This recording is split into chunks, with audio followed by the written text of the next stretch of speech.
Почитувани мои следачи, верни поддржувачи, денес пред почетокот на првиот концерт на турнејата на Каролина Гочева низ Германија во Штутгарт, ќе имам таа огромна чест да поразговарам малце со Каролина. Каролина, најпрво ти посакувам топло добре дојде во Германија и ти посакувам успешна турнеја. Фала ти, Николче, честа е обострана.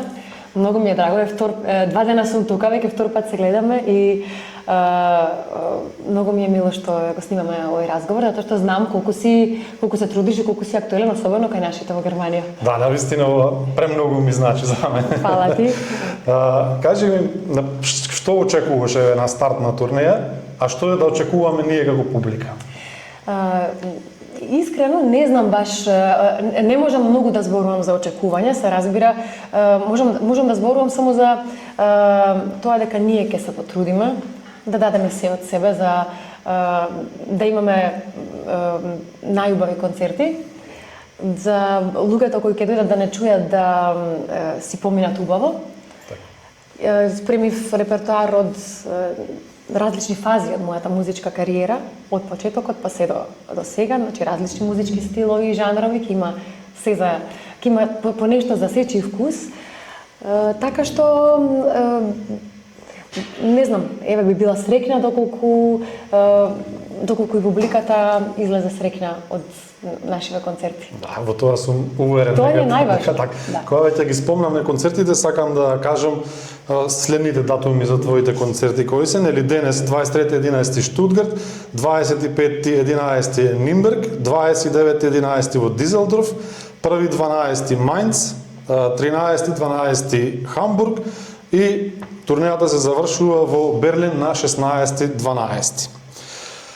Јас лично имам впечаток дека повеќето од твоите песни се некој мост помеѓу нас македонците кои живееме во Германија со нашата родна земја Македонија. Како гледаш ти на тоа и како уметник каква одговорност носиш, да кажем, ајде? Или многу ми е мило ако е така, уште некој ако го мисли истото. И ако ги гледам моите песни како мост помеѓу тука и таму, убаво е нешто да кога ќе чуеш нешто, убаво е да ти побуди топлина која што ќе те потсеќа на својот дом и многу ми е драго, доколку тоа што ние го работиме побудува такви чувства. Нема поубаво нешто од тоа да она што го правиш, затоа што се вложува многу голем труд за секој проект кој што го издаваме заедно како тим. И нема поубаво чувство кога тоа ќе допре до публиката на оној начин на кој и е наменето. И имам изминатиот период, изведувам и некои песни постари кои долго време не сум ги изведувала и забележав колку публиката ги сака и колку со нетрпение очекува да ги пее и стварно нема ништо поубаво. Ние всушност постоиме за публиката. Постоиме за да видиме среќни лица во публика. И тоа е чувството кога после концерт не можеш да заспиеш, е најубавото чувство. Да, ова прашање го постави бидејќи јас лично на своја кожа го имам сето тоа доживеано, баш сакам да споделам на почетоците кога дојдов во Германија, бев тука сам и неколку од твоите песни постојано ми беа на репит, да кажам, во тешки моменти навистина се наоѓа да малку се Да, многу ми е мило што тебе ти се нашле во тој период и што ти направиле да се почувствуваш барем како да си поблиску до дом. Да. Ова ти е прва турнеја во Германија? Прва турнеја во Германија. А општо, мислам, во други земји? Па, одамна не сум била на некоја турнеја кај нашите пространство. Многу одамна сум била неколку пати во Австралија, меѓутоа последниот пат беше многу одамна, можеби пред 15 години. Постојано некој се јавува за Америка, но никако не успеваме да најдеме организатори кои се и за Австралија и за Америка, кои се како Филип и Сашко, кои се прекрасни и сите ние како тим сме одушевени од нив. Затоа што стварно се чувствуваме како дома овие два дена откако сме тука. И знаеш кога доаѓаш вака на непознат терен, многу е важно оној кој ќе те дочека, кој ти е домаќин да ти направи да се чувствуваш сигурно и безбедно во она што го правиш. Така што да, прва турнеја ми е во Германија. Се надевам не и последна. И еве денес сме баш непосредно преку почнувањето на првиот концерт, се надевам дека ќе биде се успешно како што го замисливме. Да, обовезното. Од ова сакав да поставам следното прашање, меѓутоа најверојатно ќе треба да поставам после оваа турнеја. Сакав да те прашам дали е исто да се пее пред македонците што живеат во странство или во Македонија на локалните. Меѓутоа ќе го ставиме веројатно за Може да го оставиме за после 20 на дена. Така. Затоа што одамна не сум била во странство каде што живеат македонците, како што нели тоа е случајот по се и Германија, Австралија, Америка, така што ќе го оставиме за покасно. Во ред. Малку да пофантазираме. Ајде. Доколку можеш, имаш можност да избереш со некој изведувач наш македонски, меѓутоа од минатото. Да снимиш дует. Кој би бил тој? Или таа? Вака, веројатно би било тешко да се одлучам, особено што доста запознав со нашата музика од 60-70-ти. Направивме еден албум пред 2 години ова време, заедно со Дуке Бојаджиев и со Исмаил Лумановски, нашиот битолчанец, каде обработивме македонски вергрини од 60-70-ти. Баш стари заборавени песни. Па ајде, ако и сите ти имаа прекрасни изведби, иако беа снимани и прекрасни аранжмани, иако беа направени пред повеќе од половина век, сето тоа звучеше многу добро и многу свежо. Меѓутоа, ајде би ја спомнала можеби Нина Спирова, бидејќи нејзините интерпретации и нејзината боја на глас секогаш така ми буди нешто посебно, така да, ајде од нашите легендарни изведувачи можеби Нина. Вред ти благодарам на одговорот. И следното прашање ми е доколку имаш можност да направиш концерт, значи без ограничување било каде на планетата, каде би било тоа место и како си го замислуваш тој концерт? Премалку рече дека си мечтаеме сега, така? Да, фантазираме малку сега, без ограничување. Да, па во тој случај би било Royal Albert Hall, например. Затоа што има еден многу добар, многу познат концерт на Адел, веројатно и ти си го гледал од пред повеќе од 10 пред 15 на години. И многу други изведувачи, меѓутоа така, тој простор мислам дека би бил простор кој многу би ми одговарал мене како сензибилитет и многу ми се допаѓа. Така да ева, ако мечтаеме Royal Albert Hall. Првата желба веројатно не може да се исполни, на втората ова за концертот. Ти посакувам да ти се оствари еден. Па и тоа е во рамките на фантазија. Ама па окей, не мора сите желби да ни се остваруваат. Така. Една порака да испратиш така до твоите обожаватели тука што живеат во Германија, а и општо сите. Една порака и поздрав до сите нив. И после на крај, ако може ќе те замолам со една краток стих од една песна, дали може да заврши. Па порака. Што би им кажала, освен да ги поканам да дојдат на некој од нашите концерти, кој им е најблиску до местото каде што живеат. Тоа би ме направило најсреќна и мене и целата наша екипа која е дојдена од Македонија. Така што, еве би сакала да ги повикам сите, кои се во можност тоа да го направат, и се надевам дека ќе се дружиме во што поголем број во деновите кои ни предстојат. Може би предпоставуваш која е мојата желба. Јас сум од Денвер, Хистер, ти си од Битола, меѓутоа сум пораснат и живеен во Битола. Добро. Па ако може еден мал сегмент, но и ја ти пробам малку да се придружам ако одам во Битола. Да, знам дека ако одам во Битола, изминативе години станам многу актуелна, дури популарна од Битола, мој роден крај. Да, не сме изведувала од хор, од дете, како дете ја учевме на хор. Ама добро можеме на строфа јас и тија. Иначе ова не го правам, ама со граѓани не можам да одбијам. Значи, ако одам во Битола, ке прошетам по широк сокак, а на дембел чаршија кафе ке се напијам. Младост и eterno que si spominjam. Добре сме? Ти благодарам. Се надевам не смета во изведбата. Не, баш супер, фала ти што ми се придружи. Фала што ми исполни мојата желба. Се разбира. И ти благодарам што одвои време Секако. покрај сите подготовки. Секако. Публиката веќе чека. Јас ќе одам таму сега да фатам дел од атмосферата, тука ќе супер. бидам. Па се гледаме таму, ќе си мафнеме. Многу среќа и успешна турнеја Фала уште ти. еднаш. Фала ти многу, фала ти. Поздрав до сите. Поздрав, чао.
I na kraju pametne očekova vata, akva razpijana publika. Hvala mi što prva do poslednja pesma već da se ga pridružujete. Hvala i najmnogo što dojdete. Ušte ta, a? Čekaj. A, še jedno.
Yes,